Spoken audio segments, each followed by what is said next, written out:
Berikut adalah beberapa hal yang menyebabkan gigi berlubang. Yang pertama, kurangnya menjaga kebersihan rongga mulut.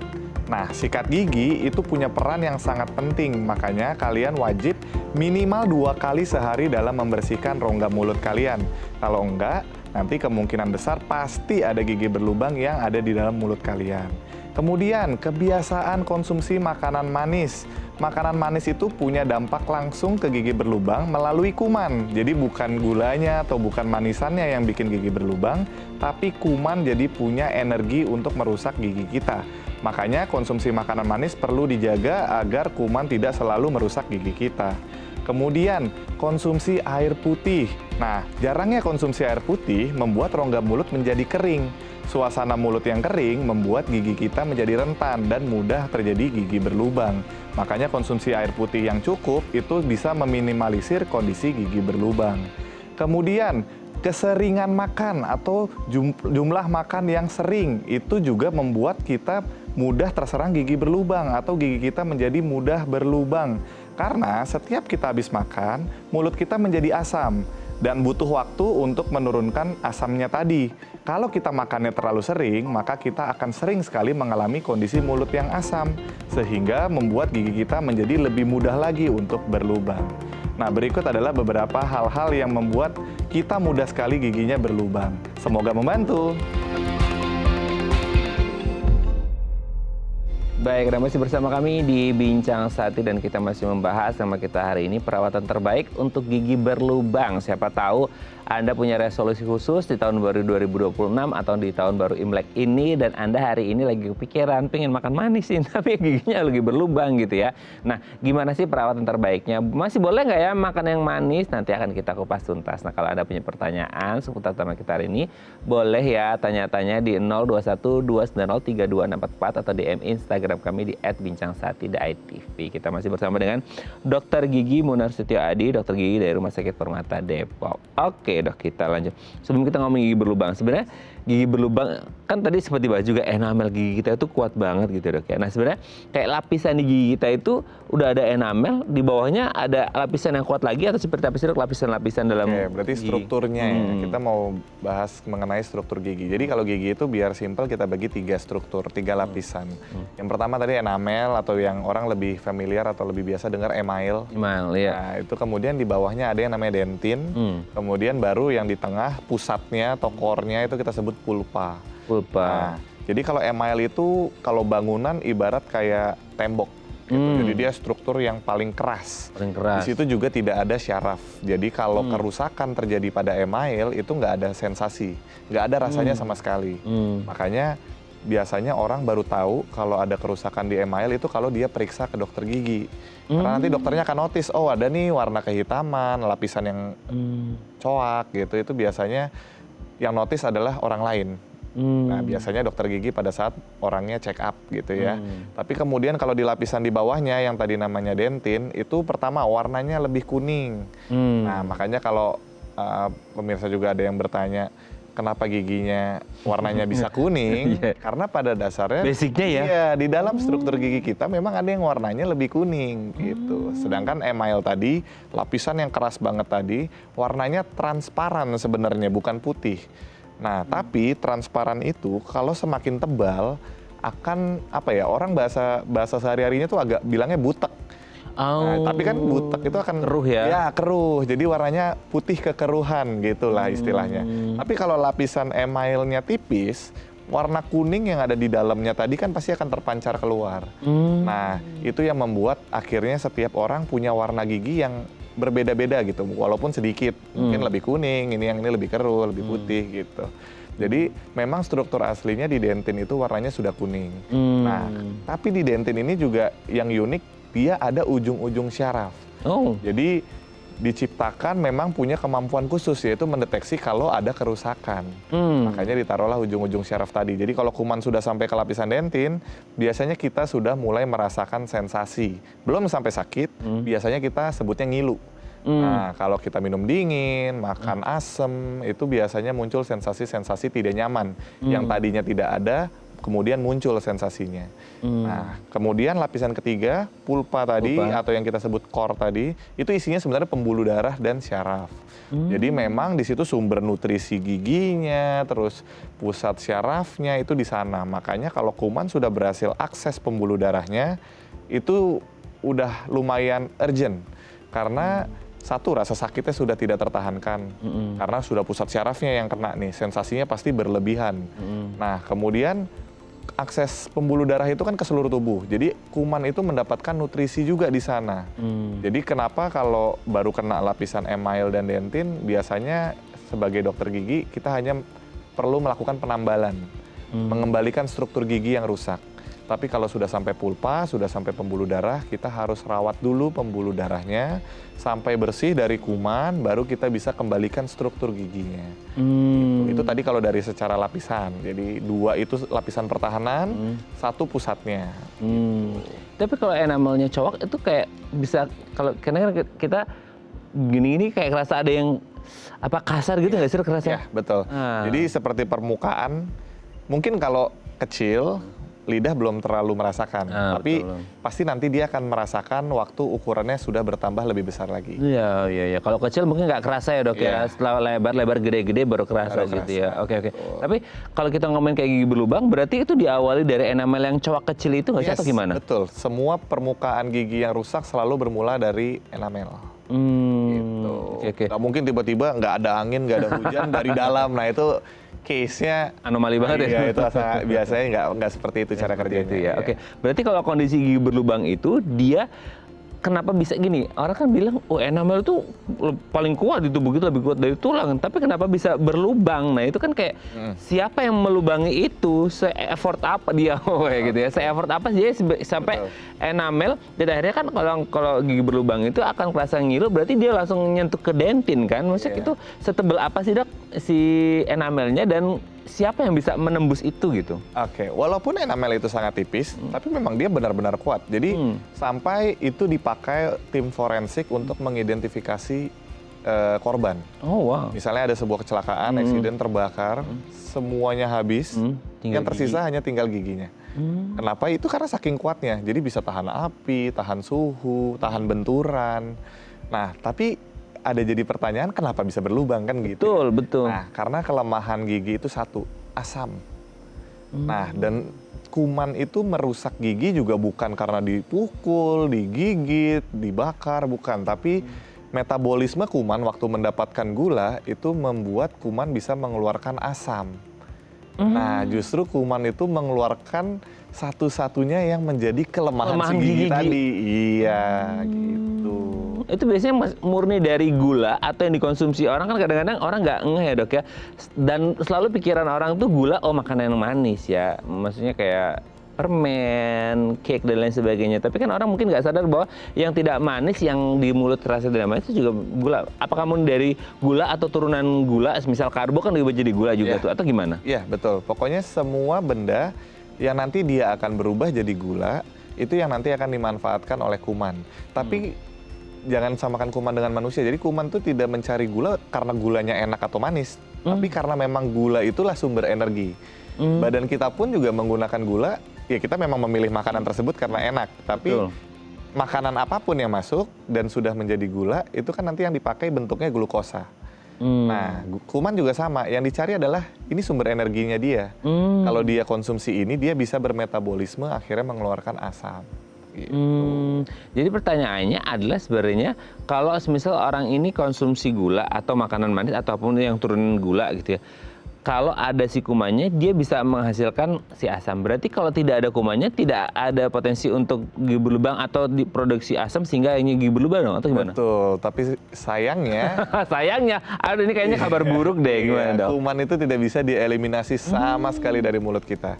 Kenapa gitu. dok? Karena memang dari sebelum giginya ada waktu kita kecil pun kumannya sudah di sana, gitu. Oh, dia hidup di rongga mulut gigi kita? Iya, tapi karena giginya belum ada, apa yang mau dia rusak? Nggak ada. Tapi begitu gigi sudah mulai tumbuh, oke, dia hidup juga di gigi itu, dan akhirnya ada yang bisa dirusak. Nah, tapi sebenarnya justru yang mau kita pakai untuk mencegah itu bukan menghilangkan gulanya atau menghilangkan kumannya. Kita memang harus menghilangkan gula, tapi kita tuh punya waktu. Nah, jadi kuman itu tidak dengan sekali lirik, kemudian sekali makan, habis itu juga langsung semuanya terjadi dalam hitungan menit. Itu hitungannya minggu, bulan, tahun. Makanya kita suka nggak sadar. Gitu. Jadi sebenarnya dengan melakukan pembersihan daily tiap hari udah sangat cukup untuk mencegah gigi berlubang. Nah, yang jadi masalah apakah kita bisa memastikan kondisinya bersih. Makanya walaupun pembersihan sudah dilakukan setiap hari tetap perlu dicek berkala. Oke. Jadi sifatnya dia akumulatif ya, kayak bukan kebersihan sehari 2 hari tapi bisa jadi tahunan gitu ya, yang orang mungkin nggak on daily basis mereka ngebersihin mulut gigi sehingga akhirnya terjadi lagi gigi berlubang. Makanya jangan males ya, minimal 2 kali aja Kak. 2 kali aja cukup, nggak usah banyak-banyak. Sejam kan. Iya. Ya, oke, jadi harus rutin sikat gigi dan merawat gigi minimal 2 kali sehari untuk mencegah terjadinya gigi berlubang. Oke dok, nanti kita lanjut lagi ya di segmen selanjutnya ya. Oke pemirsa, kami akan kembali saat lagi, kita bersama kami di Bincang Sehati.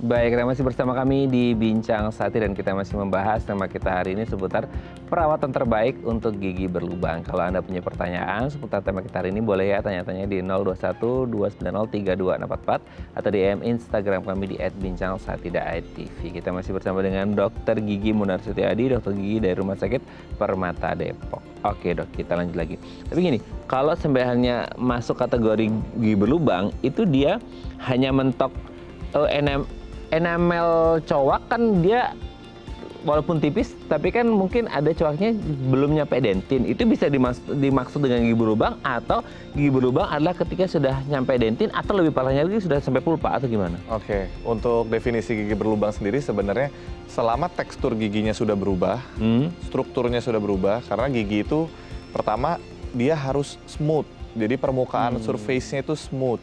Jadi kalau dia udah even nggak usah sampai cowak, dia udah nggak smooth lagi, udah kasar, itu berarti sudah ada kerusakan.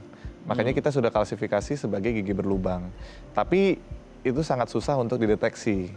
Nah, biasanya kita baru akan tahu kalau sudah ada sampai cowak tuh sedikit lah gitu. Nah, itu baru kita aware karena kita pakai alat ya. Waktu kita lewatin di struktur giginya, nah itu akan mulai terasa gitu. Tapi kalau baru sampai dari halus jadi kasar, biasanya kita belum terlalu dapat lah feel-nya gitu. Dok, misalnya gini, sebatas kalau dia sudah berbeda struktur, maksudnya kayak ada cowak berarti udah mulai menuju ke gigi berlubang. Tapi itu murni dari produksi asam dari si kuman ya? Kalau orang trauma dok, enggak ya termasuk? Kalau benturan maksudnya? Benturan. Oh, sebenarnya nah itu dia. Jadi gigi berlubang itu kalau di bahasa kedokteran gigi, kalau akibat infeksi kuman kita sebutnya karies. Jadi kalau trauma atau benturan itu tidak masuk klasifikasi karies gigi. Makanya kita lebih spesifik nih. Jadi kalau kita udah ngomongnya karies, berarti gigi ini berlubang karena kuman. Itu. Jadi kalau ngomong gigi berlubangnya, yaitu definisinya berarti struktur ada yang berubah. Nah itu penyebabnya bisa macam-macam. Nah kita punya klasifikasi sendiri. Kalau kerusakan itu karena kuman, kita sebutnya karies gigi. Dok, karena mungkin gini, kalau trauma mungkin beda dengan karies gitu ya. Tapi kan gini, tadi dokter menyampaikan bahwa di mulut kita sudah ada kuman itu hidup dari kita kecil. Kalau orang nih tidak ada riwayat gigi berlubang sama sekali, terus kemudian dia trauma, terjadi benturan dan adalah cowaknya gitu. Nah kebetulan kan udah ada kuman yang ngendep di situ, itu bisa juga berisiko dong? Bisa beresiko atau enggak belum tentu. Kenapa? Karena gini, itu kan lebih ke lifestyle. Kalau kondisi giginya itu waktu bagus dia bisa jaga, walaupun giginya trauma dan pecah pun dia pasti bisa jaga. Cuma dengan kondisi gigi yang rusak, ada cowaknya, ada lubangnya, otomatis resiko untuk makanan terjebak, untuk makanan susah dibersihkan akan lebih tinggi. Gitu. Nah itu yang mungkin meningkatkan resikonya. Tapi kalau dibilang langsung serta-merta, oh kan di giginya ada lubangnya, jadi walaupun lubangnya karena habis benturan, pasti habis itu kumannya ke sana. Nah itu belum tentu juga. Gitu. Karena giginya bentuk lubangnya itu bukan karena kuman dari awal gitu. Kecuali memang riwayat awalnya gigi ini berlubang karena kuman. Begitu lubangnya besar, udah pasti dalam hitungan waktu yang lebih cepat dia akan tambah parah. Gitu. Karena biasanya kalau kuman dia sifat kronik ya, kayak panjang. Kalau trauma kan sifatnya pasti akut gitu, dan belum tentu juga kayak ada lubang nanti bisa kuman masuk ya, tergantung habit atau lifestyle si orang ini bersih atau enggak untuk menjaga hygiene di mulutnya ya. Seperti itu. Nah, tapi ketika kita ngomongin progres itu sendiri, kayak yang karies ya, kita spesifiknya karies adalah dia kan pasti karena tadi saya sebutkan kronik gitu ya, itu jangkanya kan panjang, progresif dia perburukan. Karena nggak mungkin semalam terus kumannya bisa bikin lubang setengah senti kan nggak mungkin gitu, pasti prosesnya lama. Nah, dia tuh dari kecil-kecil gitu akan ibarat kata orang gali lubang kan pasti sedikit. Itu yang kerasa apa sih dok? Maksudnya kayak mulai kerasa apa sehingga mungkin yang kita rasain tapi kita nggak notice bahwa itu sebenarnya menuju ke gigi berlubang gitu. Ya, jadi badan kita nih dari awal punya alarm, namanya syaraf. Syaraf, baik. Makanya kita tuh harus peka dengan yang namanya sensasi. Kalau masih ringan kita sebutnya sensasi. Tapi kalau sudah lebih tinggi kita bisa bilang ngilu. Tapi kalau udah mengganggu sekali, baru kita bilangnya sakit atau nyeri. Nah, jadi itu kita harus sensitif. Misalnya kita mau tahu nih, jadi kuman itu untuk merusak dia tidak melulu mulai dari atas. Jadi dia butuh celah kecil aja, punya akses ke dalam, dia bisa merusak langsung dari dentin. Jadi emailnya di atas masih bagus nih, cuma aja hitam atau lubang paling 1 mili, tapi nanti ternyata dentinnya sudah lubangnya atau coaknya udah 3-5 mili. Oh bisa gitu dok? Bisa begitu. Kenapa? Karena seperti yang tadi, email itu kan keras. Mereka susah ya. Iya, kecepatan mereka merusak email sama kecepatan mereka merusak dentin yang lebih lemah. Dentin berarti lebih nggak kuat. Iya, gitu. Karena kan tadi ada celah-celah di mana ujung-ujung syarafnya ada. Gitu. Jadi dentin itu memang secara kekerasan lebih lemah, tapi dia sensitif. Jadi dia bisa kasih tanda ke manusia, ini ada yang salah nih sama gigi yang ini nih, gitu. Kalau email nggak bisa, dia mau dihancurin kayak apa, kita masih santai-santai aja. Tapi kalau udah sampai dentin, waktu minum dingin, aduh. Tapi kalau udah nggak minum, hilang. Tapi kalau minum dingin lagi, aduh, makan es krim, aduh. Nah itu karena di dentin tadi ada ujung-ujung syaraf yang memberikan sensasi atau ngilu. Itu selalu berhubungan dengan makanan atau minuman yang suhunya ekstrim gak sih? Entah dingin atau panas, atau kayak nggak harus yang dingin dan panas pun mungkin langsung bisa kerasa, entah itu karena kerasanya itu karena persarapannya atau karena ada cairan atau liquid yang masuk ke dalam lubang yang sekecil itu gitu. Oke, jadi kalau di badan kita yang men-trigger sudah pasti syaraf. Nah, tapi syaraf itu kan harus mendapatkan rangsangan. Nah, rangsangan yang paling mudah ditangkap oleh syaraf itu biasanya suhu. Nah, kalau medianya apa yang mengantarkan suhu, apa aja boleh. Jadi kalau naik motor nih, kebetulan sambil nyanyi gitu, jadi mulutnya terbuka, ada angin masuk. Nah, angin kan juga punya suhu. Kalau lagi hujan lebih dingin, kalau lagi siang dia panas. Kadang ada orang yang dia juga sampai ngilu gitu, karena giginya juga sudah berlubang besar gitu. Karena memang anginnya itu ada suhunya juga, kemudian kena giginya, menyentuh syarafnya, akhirnya ke-trigger ngilunya gitu. Dia itu kerasa ngilu, ke-triggernya itu hanya karena gara ya ada pemicunya, atau dia kayak, karena orang pikir tuh dulu tuh gigi berlubang dalamnya ada ulet.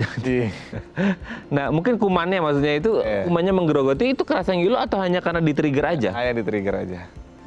Jadi rasa sakit itu alarm, jadi bukan karena kuman. Jadi harus bisa dibedakan. Jadi kayak misalnya seseorang itu terbentur, itu rasa sakit itu bukan impact dibentur terus jadi sakit, tapi sakit itu berarti alarm buat badan kita ada satu area di tubuh kita yang mengalami benturan gitu. Jadi rasa sakit nggak bisa tahu dibentur apa gitu, dia nggak tahu. Mau itu dibentur tembok, dibentur kayu, dia nggak tahu. Tapi dia kasih tahu nih badan kita, sebelah sini terbentur. Makanya ada perubahan warna, ada rasa nyeri, ada agak sedikit benjol. Nah itu semua impact dari rangsangan tadi gitu. Dikasih tahu nih area sini nih ada benturan gitu. Tapi dia nggak tahu kejadiannya gimana. Nah itu dia ya. Oke, nanti kita lanjut lagi ya di segmen selanjutnya ya. Oke pemirsa, kami akan kembali saat lagi kita bersama kami di Bincang Saat.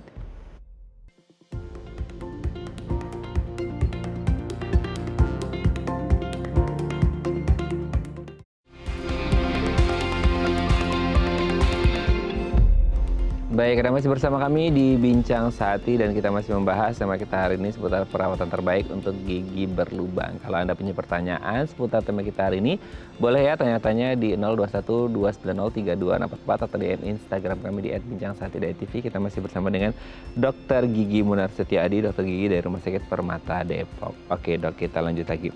Nah ini kan tadi ngomongin gejala ya, gejala itu beberapa yang mungkin orang notice atau enggak. Meskipun akhirnya semakin bertambah besar lubangnya, semakin akan kerasa nyerinya dan sakitnya gitu. Nah salah satu mungkin yang jadi orang notice itu bisa nggak sih kalau gigi berlubang itu orang bilangnya ini bau naga nih gitu ya, bau mulut tuh bisa juga? Bisa. Itu indikator kedua. Oh Jadi, gitu? Ya, cuma biasanya gini, bau mulut itu yang lebih aware adalah orang lain. Kalau itu kan yang tadi pertama diri sendiri.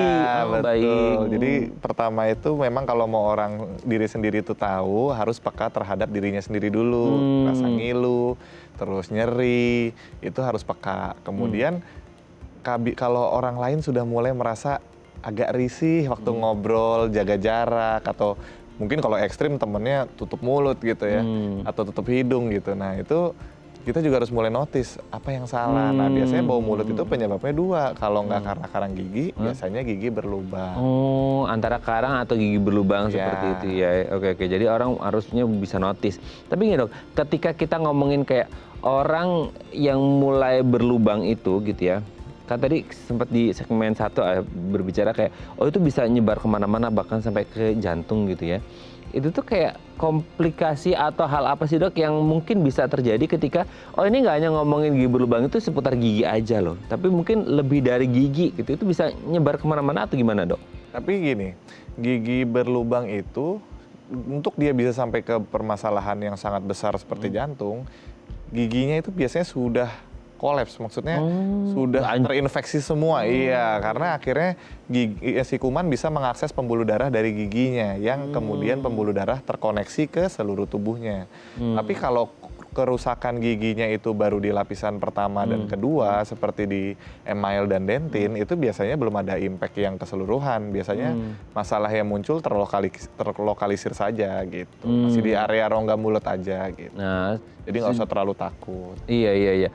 Jangan terlalu takut dan jangan terlalu santai juga ya dok. Karena gini orang pikirnya kayak, apakah nunggu harus sampai benar-benar rusak banget? Sementara gini, sebelum rusak sampai lubang menganga kayak kawah, sebenarnya orang harusnya udah ngerasain nggak enak ya dok ya, udah mengganggu aktivitas dan lain sebagainya, udah kerasa nggak enak, itu harus dinotis dari awal. Oke dok, sebelum kita lanjut, ini ada DM Instagram, saya bacakan ya, ini dari siapa nih? Ini dari Ibu Berlinda ya. Dok, apakah gigi berlubang bisa menyebabkan kematian? Wih, serem banget nih dok. Dengerin obrolan kita kayak tadi ya. Apakah bisa terjadi di semua gigi berlubang? Kayaknya gigi saya mulai berlubang dan kalau mau makan makanan manis tuh suka kerasa ngilu gitu. Terima kasih. Nah gimana dok? Iya, itu seperti yang kita bahas tadi sebenarnya untuk jangka panjang memang punya efek sampai sana. Tapi itu dengan catatan-catatan tertentu. Misalnya kita harus lihat seberapa parah kerusakan giginya, berapa giginya yang rusak, udah berapa lama ini rusak. Nah itu yang jadi indikator-indikator yang akhirnya membuat kita memilih, oh ini bisa jadi salah satu penyebabnya gitu. Tapi kalau ditanya punya resiko atau enggak, punya. Gitu. Oke. Sebenarnya punya itu dia karena pasti akan menyerang organ-organ lain, semisal kayak nggak ngerti ya, mungkin di seputar mulut kan ada mungkin pernapasan atau pencernaan, itu bisa ganggu juga nggak sih dok? Kalau sampai sana secara langsung sih belum ada yang banyak menjelaskan. Kenapa banyak di jantung seperti yang saya cerita tadi? Karena gigi punya pembuluh darah. Pembuluh darah terkoneksi di seluruh tubuh. Jadi kuman yang sudah masuk ke pembuluh darah gigi bisa ikut bersirkulasi di tubuh kita. Nah, sirkulasi darah manusia itu semua bisa atau pasti berakhir kembali ke jantung. Gitu. Makanya jantung punya korelasi yang lumayan erat. Tapi untuk organ-organ yang lain ya itu kita harus dalami kasusnya satu persatu sebenarnya. Gitu.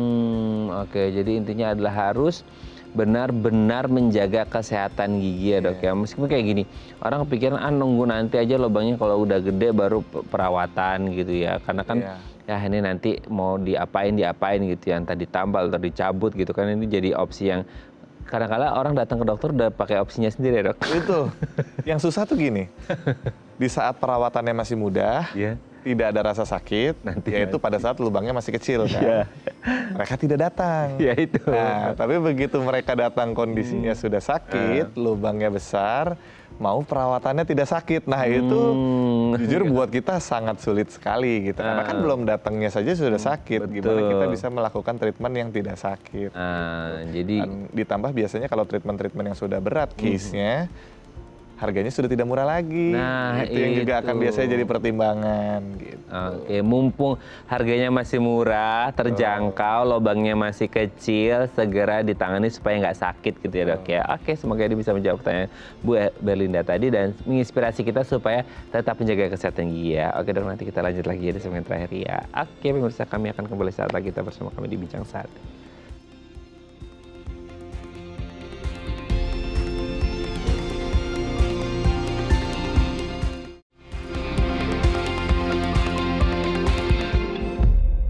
Baik, Anda masih bersama kami di Bincang Sate dan kita masih membahas tema kita hari ini seputar perawatan terbaik untuk gigi berlubang. Masih bersama dengan Dr. Gigi Munarstuti Adi, Dokter Gigi dari Rumah Sakit Permata Depok. Oke dok, kalau semisal kan tadi dokter menyebutkan kalau bisa dari awal ya, selain karena harganya lebih terjangkau, lubangnya masih kecil dan tidak menimbulkan sakit yang luar biasa.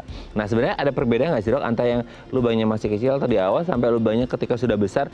Ya kan pasti banyak yang kayaknya prevalensi atau orang yang lebih banyak yang datang ke dokter, Tio ini kayaknya udah lubangnya gede ya dong. Ya, gitu. Itu treatmentnya gimana sih dok? Maksudnya untuk merawat itu sebenarnya kan orang bilang, ya udah nanti tunggu aja lubangnya gede, tinggal dicabut aja. Kan pasti cabut itu kayaknya harusnya jadi opsi terakhir ya, atau gimana dok? Jadi untuk lubang, untuk mempersimpel sebenarnya kalau saya pribadi, mungkin dokter lain bisa berbeda. Saya hanya membagi itu sudah kena syaraf atau belum kena syaraf. Jadi selama belum kena syaraf, mau sebesar apapun lubangnya, kita masih bisa melakukan namanya restorasi. Nah nanti pilihan restorasinya macam-macam. Mau pakai tambelan biasa, mau pakai crown, itu nanti pilihannya bisa macam-macam. Tapi kalau belum kena syaraf, kita bisa langsung fokus ke restorasi. Tapi kalau sudah kena syaraf, itu tidak bisa langsung direstorasi. Karena kuman yang sudah punya akses ke pembuluh darah, mau direstorasi sebagus apapun, pasti kalau berkembang biak dan nanti sudah banyak, pasti akan menimbulkan infeksi dan keluhan. Makanya kita cuma batasi apakah sudah kena syaraf atau pembuluh darahnya atau belum. Kalau sudah kena, kita harus rawat dulu pembuluh darahnya, atau biasanya kita sebut perawatan syaraf atau perawatan saluran akar. Nah, kalau misalnya belum kena syarafnya, kita bisa tambal biasa. Nanti bedanya hanya masalah ukuran dan pemilihan restorasi aja. Gitu. Oke dok, masalah kena saraf atau enggak, misal yang kena saraf itu selalu di apa ya dok, kayak indikatornya itu dari diameter lubangnya sih. Kan mungkin orang pikiran gini, oh kalau diameter lubangnya kecil berarti dia belum kena saraf. Kalau dia kena saraf berarti diameternya sudah besar. Kan mungkin kita kepikiran kayak, tapi sebenarnya cara si kuman menggali quote and quote ya, itu kayak kecil, dangkal, lebar, dalam, atau bisa jadi kayak kecil tapi bisa dalam, atau lebar tapi dangkal gitu, atau gimana? Jadi sebenarnya semua opsi tadi bisa terjadi. Nah, jadi kalau ditebak karakternya seperti apa nggak bisa. Jadi tiap orang punya unique case-nya masing-masing. Tapi untuk tahu itu ada namanya pemeriksaan penunjang namanya ronsen. Jadi biasanya kita nggak akan bisa tahu dari mata gitu, karena kecuali benar-benar sudah terekspos ya, pembuluh darahnya sudah terbuka ya, itu kita pasti tahu. Cuma untuk kasus yang borderline, yang ternyata pembuluh darahnya masih ada atapnya 1,5 mili gitu misalnya. Tapi kita nggak tahu nih, di gambaran kita 0,5 mili yang kita lihat secara klinis atau visual, bisa jadi di ronsen tuh udah kelihatan, oh ini loh ternyata di sebelah kirinya sudah ada bolong yang sampai ke pembuluh darahnya, atau di sebelah kanannya. Nah itu kan karena begitu kita lihat dengan mata biasa, saluran makin dalam akan makin gelap gitu. Jadi biasanya akses cahaya udah lebih susah. Biasanya kita akan minta bantuan ronsen. Nah kalau sudah di ronsen dan sudah dipastikan, oh ini sudah kena syarafnya, ya mau nggak mau kita perawatan syaraf dahulu. Tapi kalau dari ronsen, oh enggak ini masih ada nih jaringan kerasnya kurang lebih 0,5 mili atau 1 mili, kita masih bisa bersihin, kemudian kita restorasi kembali.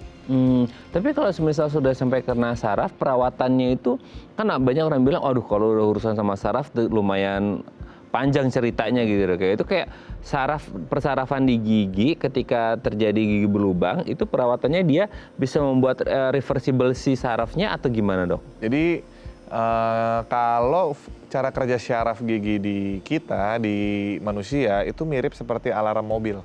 Jadi kalau alarmnya dirawat, itu seperti alarmnya diambil. Jadi mobil itu sudah tidak punya alarm. Seperti gigi kita. Kalau perawatan syaraf, jadi syaraf yang terinfeksi kita ambil.